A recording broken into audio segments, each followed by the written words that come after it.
बिस्मिल्लाहिर्रहमानिर्रहीम। आज का जो हमारा टॉपिक है यूएचएस यूनिट नंबर 15 जेनेटिक्स। आज हम जेनेटिक्स की बात करेंगे। इसमें हम जो डिस्कस करेंगे आज वो कुछ टर्म्स हैं जो हमारे सिलेबस में शामिल है, जिसमें gene, locus, allele, gene pool, genotype, phenotype, ये सारी टर्म्स आपको मिल जाएंगी चैप्टर नंबर 22 से। होमोजाइगस, हेटेरोजाइगस, डोमिनेंट अलील, रिसेसिव अलील, फिर म्यूटेशंस और मल्टीपल अलील, ये आपको चैप्टर नंबर 20 से म्यूटेशंस को कुछ मिलेगा topic. Crossing over, recombinant gene frequency, ये आपको चैप्टर नंबर 22 से ही मिल जाएगा। कंटिन्यूसली वेरिंग ट्रेट, ये भी चैप्टर नंबर 22 से आपको मिलेंगे। Punnett square, test cross, monohybrid, dihybrid, gene linkage, sex linkage, तो ये सारे टॉपिक्स आपको चैप्टर नंबर 22 से मिल जाएंगे। बहुत थोड़ा इसमें आपको जो वो पोर्शन है वो चैप्टर नंबर 20 से मिलेगा। ये हमारे सिलेबस में ये पॉइंट्स हैं, हम वन बाय वन जब वो डिस्कस करते हैं इसको। तो सबसे पहले जब हम बात करेंगे जेनेटिक टर्म्स की बात करेंगे, जो बेसिक्स हैं जेनेटिक्स की, आज हम उनकी बात करेंगे। वन बाय वन हम डिस्कस करते हैं मुख्तलिफ टर्म्स को। तो सबसे पहले हम बात करेंगे जीन की और अलील की। जीन क्या है? That is the basic unit of inheritance. Gene क्या है? अ specific sequence of nucleotide controlling a particular trait.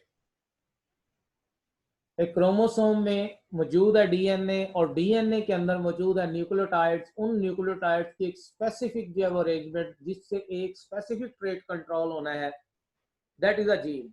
A specific sequence of nucleotide controlling a particular trait, that is a gene. That is unit of inheritance. Chromosome में जिस point पे gene मौजूद है, that point is called as, that position is called as locus. अब चूंकि chromosome homologous pairs की सूरत में है, तो इनके ऊपर जो जीन्स है वो भी पेयर्स की सूरत में है। जीन्स ये पेयर्स की सूरत में एग्जिस्ट करते हैं।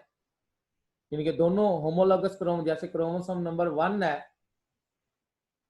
पेयर नंबर 1 है, तो उस पेयर नंबर 1 में भी दो क्रोमोसोम होमोलॉगस क्रोमोसोम, जो एक मदर से आया है, फादर से आया हुआ है एक सेल में, उन दोनों सेम क्रोमोसोम में जो सेम टाइप का जीन है, सपोज मैं एग्जांपल दे देता हूं, ठीक है, कि आपने पी प्लांट में जैसे पढ़ा कि वो जीन है हाइट को कंट्रोल करने वाला, दैट इज जीन टी। अब वो पेयर की सूरत में एग्जिस्ट कर रहा है। अब पेयर में जो दोनों पार्टनर हैं, जो पार्टनर जीन है, पेयर में दो पार्टनर दो होंगे, तो वो दोनों एक दूसरे के अलील होंगे, वो दोनों एक दूसरे के अलील होंगे। That is alternative form of gene that present on the same position on the same locus on homologous chromosome। ठीक है, ऑन होमोलॉगस क्रोमोसोम। दूसरे लफ्जों में आप ये कह सकते हैं, डायग्राम में हम डिस्कस करते हैं अभी जीन की डायग्राम में। ये देखें कि ये होमोलॉगस क्रोमोसोम है, तो इस पॉइंट पे जो जीन मौजूद होगा, सेम उसी पॉइंट पे होमोलॉगस क्रोमोसोम पे जो जीन मौजूद होगा, ये दोनों एक दूसरे के क्या कहलाएंगे? अलील कहलाएंगे। और जिस पोजीशन पे ये जीन मौजूद होगा, उस पोजीशन को हम क्या नाम देंगे? उस पोजीशन को हम लोकस का नाम देंगे। डोमिनेंट क्या है, रिसेसिव क्या है?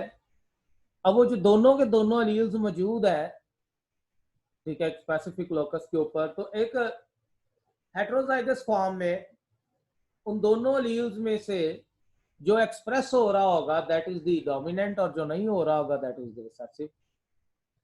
और अगर दोनों एक्सप्रेस हो होंगे, दैट इज कोडोमिनेंस। वो फिनोमेनन जिसके तहत जीन्स एक दूसरे के साथ लिंक्ड है, उसको हम नाम देते हैं लिंकेज का।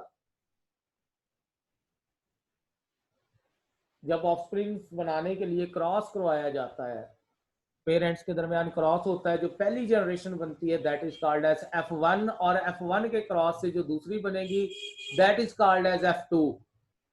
ठीक है, that is called as F2।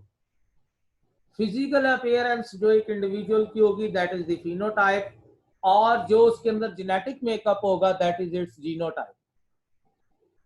ठीक है, that is it's genotype.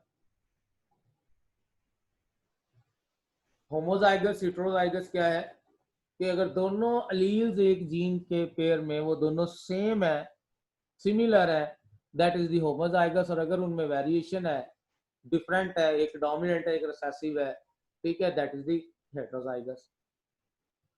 Mutation क्या है?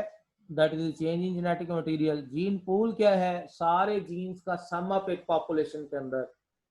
मल्टीपल एलील्स, एक जीन की दो से ज्यादा अल्टरनेटिव फॉर्म का होना। फिर इस तरह से एक एंटीजन है RH फैक्टर, उसको भी हम डिस्कस करेंगे, और डोमिनेंस रिलेशनशिप की भी वो बात करेंगे। इन्हीं टर्म्स को हम वन बाय वन डिस्कस करते हैं। सबसे पहले हम बात करते हैं जीन की। जीन क्या है? Gene that is the unit of inheritance. आपको क्वेश्चन आ जाता है हेरिडिटी मटेरियल इज, ठीक है, क्वेश्चन आ गया जी, आपके पास एक क्वेश्चन आ जाता है, आपके सामने ऑप्शंस दी हुई हैं। हेरिडिटी मटेरियल इज, ऑप्शन में आपके पास DNA है, RNA है, जीन है और क्रोमोसोम है। क्या ऑप्शन होगी answer? Heredity material, heredity material that is DNA। लेकिन अगर यही स्टेटमेंट चेंज हो जाए और आपको यहां पर जब स्टेटमेंट आ जाए जी कि यूनिट ऑफ इनहेरिटेंस, ठीक है, यूनिट ऑफ इनहेरिटेंस जी, अब ये आंसर जीन हो जाएगा। लेकिन अगर यही स्टेटमेंट ये हो जाए कि ट्रांसक्रिप्ट ऑफ जेनेटिक मटेरियल, ठीक है, तब आंसर RNA होगा। ठीक है, अगर क्वेश्चन, अगर यही स्टेटमेंट ये हो जाए इन सम एनिमल्स, इन सम viruses act as hereditary material,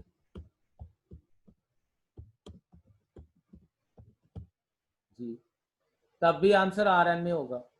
ठीक है, तब भी आंसर, क्योंकि इन सम की बात हो गई ना, तो कुछ वायरसेस, RNA वायरसेस के अंदर ये RNA एज जेनेटिक मटेरियल है। ठीक है, RNA जेनेटिक मटेरियल। अगर यही क्वेश्चन आपको आ जाता है कि इन यूनिट्स ऑफ इनहेरिटेंस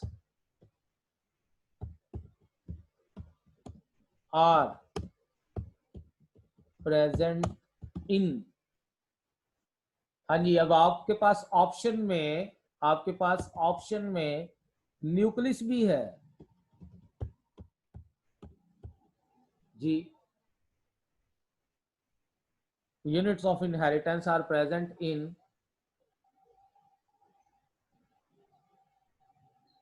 आपके पास ऑप्शन में क्रोमोसोम भी है, आपके पास ऑप्शन में न्यूक्लियस भी है। Most specific is chromosome. Nucleus में क्रोमोसोम्स और क्रोमोसोम में मौजूद है वो जीन्स, क्रोमोसोम में वो जीन्स मौजूद है। ठीक है, तो कई एक तरह से ये क्वेश्चंस आ सकते हैं, कई एक तरह से क्वेश्चंस आ सकते हैं। ठीक है, तो हम वन बाय वन जब इसको डिस्कस करते जाते हैं, वन बाय वन हम इसको डिस्कस करते जाते हैं कि किस किस तरह से क्वेश्चन अराइज हो सकते हैं, उनको हम डिस्कस करेंगे। तो ये हम बात कर रहे थे यूनिट ऑफ इनहेरिटेंस की, यूनिट ऑफ इनहेरिटेंस की। तो unit of inheritance is due to these are the genes. Unit of inheritance are the genes. Gene specific sequence है न्यूक्लियोटाइड का जो कंट्रोल कर रहे हैं एक पर्टिकुलर ट्रेट को। जीन सेल्स के अंदर मौजूद है और ये जीन्स जो है वो सेल्स में, न्यूक्लियस में, न्यूक्लियस के अंदर क्रोमोसोम में, और क्रोमोसोम में दोनों सूरतों में मौजूद है, हेट्रोक्रोमेटिन की सूरत में और यूक्रोमेटिन की सूरत में भी। हेट्रो की सूरत में वो है जो एक्सप्रेस कभी भी नहीं हुए। तो ये हमारे पास एक जीन का कॉन्सेप्ट आ गया कि क्रोमोसोम में मौजूद जो डीएनए है, उस डीएनए का एक स्पेसिफिक सेगमेंट वो जीन है। और अलील क्या है? अलील के हवाले से अगर हम बात करें, अलील हमारे पास ये अल्टरनेटिव फॉर्म है जीन की, ठीक है, अल्टरनेटिव फॉर्म है ये जीन की। अलील के हवाले से अगर हम बात करें तो होमोलोगस क्रोमोसोम्स के ऊपर सेम लोकस पे मौजूद मेंबर्स हैं। होमोलोगस क्रोमोसोम के ऊपर ये अल्टरनेटिव फॉर्म मौजूद है अलील, ठीक है। तो अलील के हवाले से अगर हम बात करें तो अलील दोनों के दोनों बिल्कुल एग्जैक्ट सिमिलर भी हो सकते हैं, that is in case of homozygous, और हेट्रोजाइगस फॉर्म में भी हो सकते हैं। सिमिलर फिर भी है, मतलब ट्रेड तो एक के लिए ही है, ये नहीं होगा कि एक कोई और ट्रेड का और दूसरा कोई और ट्रेड का, ट्रेड तो सेम ही रहेगा। उनका जो कंट्रोलिंग इफेक्ट है उसमें वेरिएशन आ सकती है, मतलब डोमिनेंस रिलेशनशिप में जब उनके फर्क आ सकता है एलील्स के।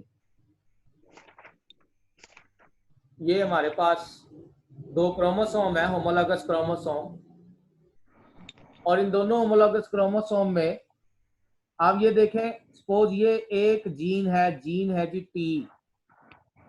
इस टी की दो अल्टरनेटिव फॉर्म है, कैपिटल टी स्मॉल टी। अगर ये दोनों अल्टरनेटिव फॉर्म बिल्कुल सिमिलर होती, यानी कि दोनों जानब कैपिटल टी ही होता यहाँ पर, that will be the homozygous. अगर दोनों जानब स्मॉल टी होता तब भी ये होमोजाइगस। लेकिन यहाँ पर ये क्या है, दैट इज दी हेट्रोजाइगस, ये भी हेट्रोजाइगस। अगर इन दोनों को, ये टी और ए को देखें तो ये एक दूसरे से डिफरेंट जीन है, लेकिन ये कैपिटल ए स्मॉल है, ये एक ही जीन है लेकिन उसकी मुख्तलिफ फॉर्म है, ये एलील्स है। ऐसे ही ये देखें, ये होमोजाइगस डोमिनेंट, ये देखें ये होमोजाइगस रिसेसिव, ये देखें ये हेट्रोजाइगस, ठीक है। तो हर लोकस के ऊपर, अब जहां पर इस लोकस में जिस जगह पर ये सी जीन मौजूद है, सेम उसी लोकस पे जो दूसरा जो है वो अलील उसका जो है वो मौजूद है। तो ये जीन अलील का कंसेप्ट हो गया कि होमोलोगस क्रोमोसोम्स के अंदर जो है वो अल्टरनेटिव फॉर्म जो होती है एक जीन की, दैट इज द अलील। एक पॉपुलेशन में जितने भी इंडिविजुअल्स हैं उन सब के जीन्स की कलेक्शन को हम एक जीन पूल का नाम देंगे, ठीक है। एक पॉपुलेशन में जितने भी इंडिविजुअल हैं उन सारे इंडिविजुअल्स की जीन्स की कलेक्शन को हम क्या नाम देंगे, जीन पूल का नाम देंगे। अब इस जीन पूल में मुख्तलिफ तरह के अलील होंगे, मुख्तलिफ तरह के अलीलिक फ्रीक्वेंसीज होंगी, और नॉन इवॉल्विंग पॉपुलेशन में सारी एलीलिक फ्रीक्वेंसीज का जो सम अप है दैट रिमेन्स कांस्टेंट। वो हम हार्डी-वेनबर्ग के थ्योरम के अंदर जब थोड़ा डिस्कस करेंगे। तो gene pool is the sum of all genes in a population. Mutations क्या है, that is the change in genetic material, permanent change in DNA, और ये म्यूटेशंस के थ्रू हो रही है और क्रॉसिंग ओवर के थ्रू हो रही है, और हेरिटेबल भी हो सकती है, नॉन हेरिटेबल भी हो सकती है। Mutation in the somatic cell that is non heritable, but mutation in the germ cell that is heritable. Mutation beneficial भी हो सकती है, म्यूटेशन हार्मफुल भी हो सकती है, म्यूटेशन न्यूट्रल भी हो सकती है, ठीक है। जैसे बैक्टीरिया के अंदर एंटीबायोटिक रेजिस्टेंस की जो है वो डेवलपमेंट हो जाती है एंटीबायोटिक्स के अगेंस्ट, तो ये म्यूटेशन उनमें फायदेमंद भी है। सिकल सेल एनीमिया की हम एग्जांपल ले लें तो म्यूटेशन हार्मफुल भी हो सकती हैं क्योंकि ये सारे ट्रेड को चेंज करके रख सकती हैं, और ये न्यूट्रल भी हो सकती हैं अगर ये एक्सप्रेस ही नहीं होगी। Mutation is the change in DNA. Mutations दो तरह की होती हैं, ये म्यूटेशंस वाला टॉपिक आपको चैप्टर नंबर 20 से ज्यादा एक्सप्लेनेटरी मिलेगा। म्यूटेशंस दो तरह की होती हैं, एक म्यूटेशन है क्रोमोसोम की स्ट्रक्चर में चेंज, और एक म्यूटेशन है क्रोमोसोम के नंबर में चेंज, ठीक है। जो क्रोमोसोम नंबर में चेंज है क्रोमोसोम नंबर में चेंज है उसके हवाले से अगर हम बात करें तो वो हम नॉन डिसजंक्शन में 21वें चैप्टर में थोड़ा सा डिस्कस कर चुके हुए हैं, that is called as euploidy and aneuploidy, कि उसके क्रोमोसोम का एक सेट चेंज हो जाता है या क्रोमोसोम का एक आध क्रोमोसोम एक्स्ट्रा आ जाता है या कम हो जाता है, वो नॉन डिसजंक्शन के नतीजे। लेकिन अगर क्रोमोसोम स्ट्रक्चर में चेंज आए, तो ये जो क्रोमोसोम के अंदर स्ट्रक्चर में चेंज आ जाती है, ये बेसिकली उसके जीन में चेंज आ रही है कि क्रोमोसोम के अंदर कुछ जीन्स की एडिशन हो गई है, ये डिलीशन हो गई है, ये डुप्लीकेशन हो गई है, ये जीन्स की पोजीशन चेंज हो गई है, जीन्स इन्वर्टेड हो गए हैं, एक दूसरे के साथ शिफ्ट हो गए हैं, मुख्तलिफ तरह की हो सकती हैं। या फिर ये म्यूटेशन एक जीन के अंदर न्यूक्लियोटाइड्स की जो अरेंजमेंट में चेंज आ सकती है। अगर तो ये म्यूटेशन आई है जीन की स्ट्रक्चर में, ठीक है, that is the point mutation. और अगर ये म्यूटेशन आई है क्रोमोसोम की स्ट्रक्चर में, यानी कि क्रोमोसोम के अंदर जीन की एडिशन डिलीशन हुई है, तो ये क्रोमोसोमल एबरेशन है। और अगर ये म्यूटेशन ऐसी है कि जिसमें एक जीन के अंदर न्यूक्लियोटाइड्स की एडिशन डिलीशन हुई है, ठीक है, तो फिर ये क्या है, पॉइंट म्यूटेशन है या जीन म्यूटेशन है। जीन म्यूटेशन भी मुख्तलिफ तरह की हो सकती है, बेस सब्स्टिट्यूशन हो सकती है, फ्रेम शिफ्टिंग हो सकती है, ठीक है, इंजर्जन हो सकती है, डिलीशन हो सकती है। और ये तीन तरह की होती हैं, या तो साइलेंट होंगी, मतलब इनमें वाज़ह हो जाएंगी ये, ठीक है, वो सॉरी क्या एक्सप्रेस नहीं होंगी, ये चेंजेस आ रही हैं, मिस सेंस या नॉन सेंस या वो ये हो सकती है, वो हम आगे डिस्कस करते हैं मुख्तलिफ एग्जाम्पल्स को। ये आपके सामने एक डीएनए का फ्रेगमेंट है, ठीक है, ये एक डीएनए का फ्रेगमेंट है जिसके अंदर ये न्यूक्लियोटाइड थे टीटीसी। अब ये टीटीसी न्यूक्लियोटाइड, इससे जब आरएनए बनेगा वो आरएनए एएजी बनेगा, और AAG code lysine amino acid के लिए है। ठीक हो गया। अब अगर एक चेंज आ गई डीएनए में, चेंज क्या आई कि डीएनए में सी की जगह टी आ गया, ये रेड कलर में हाईलाइट हो गया, ये सी की जगह टी आ गया। इससे जो आरएनए बना वो ए बना, और ए कोड ये भी लाइसिन के लिए है। तो इसका मतलब है म्यूटेशन हो भी गई, लेकिन वो जो म्यूटेशन है एक्सप्रेस नहीं हुई। पहले भी लाइसिन अमाइनो एसिड ही आ रहा था प्रोटीन में, अब भी लाइसिन ही आ रहा है। ऐसी म्यूटेशन साइलेंट म्यूटेशन है, कोई इफेक्ट नहीं पड़ता। चेंज आई, क्या चेंज आई कि थायमिन की जगह पर एडेनिन आ गया, ये रेड कलर में हाईलाइट हो रहा है। टीटीसी की जगह एटीसी हो गया। अब इससे जो आरएनए बनेगा, ए के सामने यू आएगा, ए जी, आरएनए यूएजी बन गया। UAG is a stop codon. Mutation आई और उस जीन में उस म्यूटेशन की वजह से स्टॉप कोड बन गया, नॉनसेंस कोडॉन बन गया। ऐसी म्यूटेशन को हम नाम देंगे नॉनसेंस म्यूटेशन का। पहली म्यूटेशन साइलेंट म्यूटेशन थी, एक्सप्रेस ही नहीं है। अब ये नॉनसेंस म्यूटेशन हो गई है कि स्टॉप कोडॉन आ गया और स्टॉप कोडॉन की वजह से कोई अमाइनो एसिड नहीं आया। ये नॉनसेंस म्यूटेशन। नॉनसेंस म्यूटेशन ये लीथल हो सकती हैं, नुकसानदेह हो सकती हैं, जानलेवा हो सकती हैं, क्योंकि ये प्रोटीन की उस पॉलीपेप्टाइड चेन को रोक रही हैं, उसको खत्म कर रही हैं, वो प्रोटीन ही नहीं बनेगी पूरी। इसी तरह से एक और हम एग्जांपल ले लेते हैं, जैसे ये जब वो चेंज आई, ये दरमियान में ये जो टी था ये चेंज हो गया और उसकी जगह पर ये सी आ गया, टीटीसी की जगह टीसीसी अरेंजमेंट हो गई। और ये जो टीसीसी अरेंजमेंट है, ये इससे जो आरएनए बना दैट वाज दी एजीजी, उसमें कोडॉन बना, और AGG is for the arginine. अब अमाइनो एसिड लाइसिन की जगह पर कौन सा आ गया, आर्जिनिन आ गया। ये मिस सेंस है, सेंसिंग हुई है, आगे सेंस कोडॉन ही बना है, लेकिन जो बनना चाहिए था वो नहीं बना और बन गया है।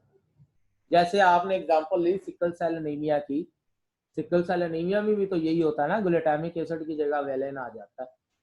ठीक है, तो ये जो ऐसी जो चेंज है दैट इज द मिससेंस म्यूटेशन। एक और एग्जांपल है वही कि टी की जगह पर सी आने की बजाय ये जी आ गया और कोड बन गया ACG। और ये जो कोड बन गया ACG, इससे भी और अमाइनो एसिड आ गया, ये मिससेंस है। ठीक है, तो ये म्यूटेशंस की मुख्तलिफ टाइप्स हो सकती हैं। That may be silent mutation, that may be nonsense mutation, that may be missense mutation.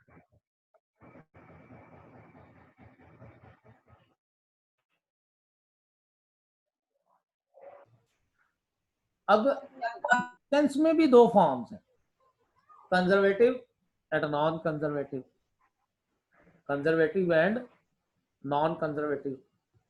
ठीक है, कंजर्वेटिव वो है कि जो चेंज आ गई है और वो म्यूटेशंस वो हेल्पफुल हैं और उनको आगे कंटिन्यू करवाया जाता है, ये कंजर्वेटिव होंगी। नॉन कंजर्वेटिव वो होंगी जो चेंज कोशिश की जाएगी कि आगे कंटिन्यू ना हो।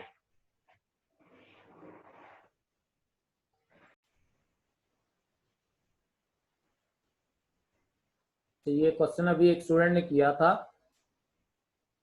कि मिससेंस क्या है। आपने नॉन सेंस कोडाउन और सेंस कोडाउन्स पढ़े हैं। ठीक है, नॉन सेंस कोडाउन स्टॉप कोडाउन को कहते हैं, सेंस कोडाउन जिसकी सेंसेशन होनी चाहिए।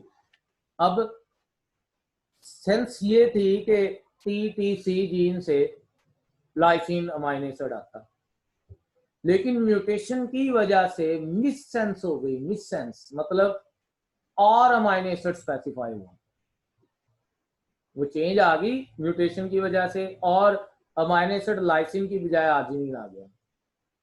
अब लाइसिन अमाइनो एसिड की जो प्रॉपर्टीज हैं और आर्जिनिन अमाइनो एसिड की जो प्रॉपर्टीज हैं वो तकरीबन सिमिलर हैं। तो ऐसा जब अमाइनो एसिड ये प्रोटीन में कोई मेजर चेंज लाने का सबब नहीं बनेगा, ठीक है, और ऐसी प्रोटीन लीथल नहीं होगी, हार्मफुल नहीं होगी, और वो ऑर्गेनिज्म उस प्रोटीन को बना लेगा और वो कंटिन्यूटी में रहेगी, वो कंजर्व रहेगी। लेकिन अगर कोई ऐसी चेंज आ गई है, मिससेंस चेंज आई है कि और अमाइनो एसिड आ गया, और वो जो और अमाइनो एसिड आया है वो है भी ऐसा कि बहुत ही डिफरेंट प्रॉपर्टीज वाला है, ठीक है, तो ऐसा जो है वो अमाइनो एसिड जब आएगा तो प्रोटीन की नेचर चेंज हो जाएगी, और जो प्रोटीन की नेचर ही चेंज हो जाएगी तो ऐसी प्रोटीन डिजीज का सबब बन सकती है, जैसे सिकल सेल एनीमिया।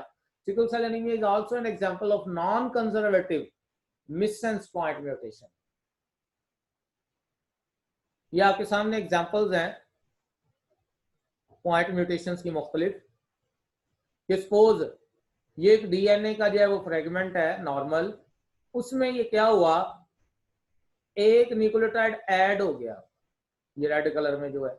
अब देखें यहां तक जो अरेंजमेंट थी वो पीछे सेम ही रही, लेकिन जब ये न्यूक्लियोटाइड ऐड हुआ तो यहाँ ऐड होने से क्या हुआ कि आगे जो ट्रिपलेट कोडॉन्स बनने थे उनमें चेंज आ गया। यहाँ जो ए ऐड हो गया तो यहाँ कोड बन गया UAA, आगे बन गया CGG, और वो जी उससे आगे कंटिन्यू में हो गया। और बजाय इसके कि वो टायरोसिन ग्लाइसिन जो है वो अमाइनो एसिड आगे आते, ल्यूसिन और आर्जिनिन आते। तो इसका मतलब है एक कोड की, एक न्यूक्लियोटाइड की एडिशन ने कोडॉन को चेंज कर दिया। ऐसे ही आगे यहां पर देख लें, एक कोडॉन डिलीट हो गया, ठीक है, एक यहां से डिलीट हो गया, सपोज ये C डिलीट हो गया, ये C यहां से डिलीट हो गया।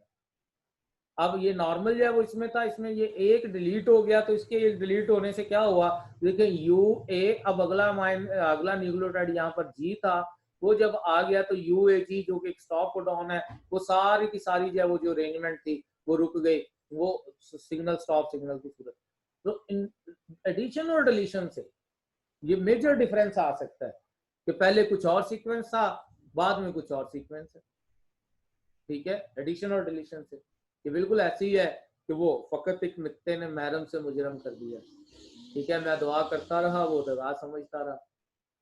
तो वो दुआ और दगा वाली बात है यहाँ पर, महरम और मुजरम वाली बात है यहाँ पर, एक नुक्ते से ही सारी की सारी। तो ये एक न्यूक्लियोटाइड की एडिशन डिलीशन हुई है, और इसे देख लें कितनी मेजर चेंज आई है, इतनी मेजर चेंज आई है कि सारी प्रॉपर्टीज ही चेंज हो गई है।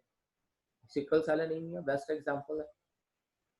ठीक है, जैसे यहां पर देखें डिलीशन हो रही है, ये सेगमेंट्स जब क्रोमोसोम के डिलीट हो रहे हैं। अब ये पॉइंट म्यूटेशन नहीं है, पॉइंट म्यूटेशन वो थी कि एक न्यूक्लियोटाइड के अंदर जीन्स की एडिशन डिलीशन होना, एक जीन के अंदर न्यूक्लियोटाइड्स की एडिशन डिलीशन होना। अब क्या है, एक क्रोमोसोम के अंदर जीन्स की भी एडिशन डिलीशन हो सकती है। जैसे एक क्रोमोसोम में से ये जीन डिलीट हो गए, जैसे क्रोमोसोम में ये जीन डुप्लीकेट हो गए, जैसे क्रोमोसोम ने जीन्स ने एक दूसरे के साथ इन्वर्ट होकर पोजीशन चेंज कर ली। ठीक है, जैसे क्रोमोसोम में एक सेगमेंट इंसर्ट हो गया। ठीक है, जैसे एक क्रोमोसोम में ट्रांसलोकेशन होगी कि एक क्रोमोसोम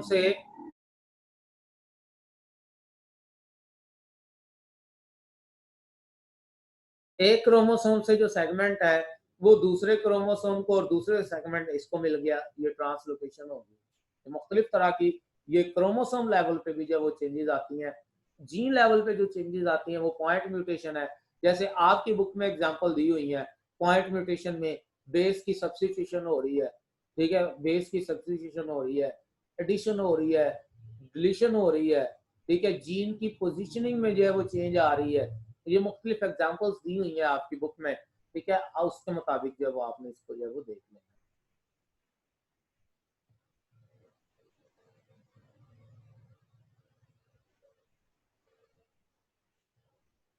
उससे नेक्स्ट टर्म है जी हमारे पास मल्टीपल अलील, कि एक अलील की, एक जीन की मुख्तलिफ आगे टाइप्स भी हो सकती हैं, मुख्तलिफ अलील्स भी हो सकती हैं। जैसे हम एग्जांपल ले लेते हैं एबीओ ब्लड ग्रुप सिस्टम, कि उसमें एक जीन की 2 अलील्स की बजाय 3 अलील्स है।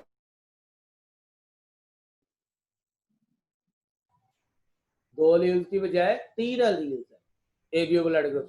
क्रोमोसोम नंबर 9 के ऊपर एक जीन है, आई जीन, उसकी 3 अलील है, capital I A, capital I B और स्मॉल आई। अब ये तीनों एग्जिस्ट नहीं करेंगी एक इंडिविजुअल में, एक इंडिविजुअल में इन 3 में से 2 ही रहेंगी। वो कोई सी भी 2 हो सकती है, वो कोई सी भी 2 हो सकती है। मसलन हम एग्जांपल ले लेते हैं यहाँ पर कि वो 2 कौन सी हो सकती हैं जी, दोनों कैपिटल आई ए वाली हो सकती हैं, होमोजाइगस डोमिनेंट। एंटीजन ए बनेगा और एंटीजन ए बनने से ब्लड ग्रुप ए होगा।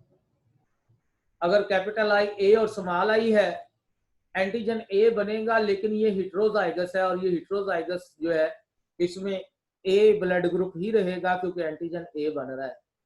जिनमें एंटीजन ए बनता है वो एंटी बी बॉडीज बनाती है एंटीजन बी के खिलाफ।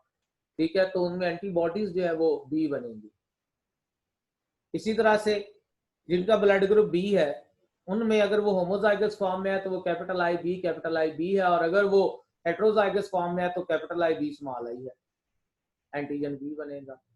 जिनमें कैपिटल आई ए और कैपिटल आई बी दोनों है, ये को डोमिनेंस है, हेट्रोजाइगस है, को डोमिनेंट है, एंटीजन ए और बी दोनों बनेंगे, ब्लड ग्रुप ए बी होगा। और जिनमें दोनों ही रिसेसिव फॉर्म में है, रिसेसिव होमोजाइगस है, ठीक है, स्मॉल आई मौजूद है, ठीक है, तो एंटीजन इनमें कोई भी नहीं बनेगा और ब्लड ग्रुप इनका ओ होगा। तो जिनमें दोनों तरह के एंटीजन बनेंगे वो एंटीबॉडी अपने अंदर जो है वो नहीं बनाएंगे उस स्पेसिफिक उन टाइप्स के अगेंस्ट, और जिनमें एंटीजन कोई भी नहीं है जैसे ब्लड ग्रुप ओ, वो दोनों टाइप्स की जो है वो एंटीबॉडीज बनाएगा।